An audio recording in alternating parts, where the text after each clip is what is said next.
So you may set up a blueprint to map the processes that you have and apply them to your CRM. But after setting up the blueprint, you may notice that your transitions are out of the order that you would like to have them.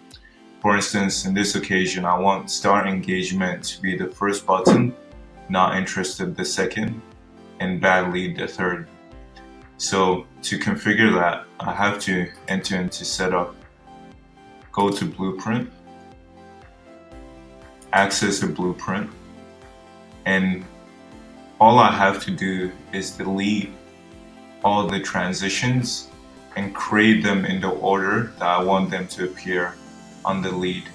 So I'll delete all of these.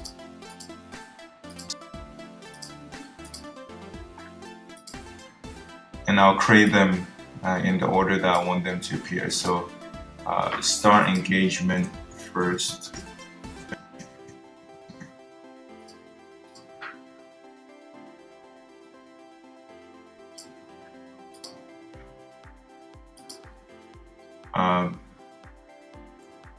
Not interested.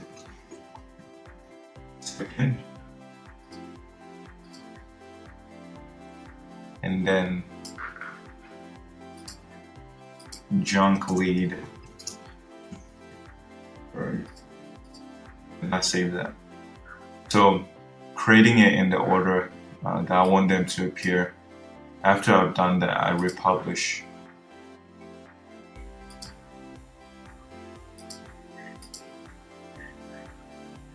So once I go back to leads and select the lead that I want to access, now then the order that I want it to be in. So start engagement first, not interested second, and junk lead third. So that's how to reorder the transitions of your blueprint.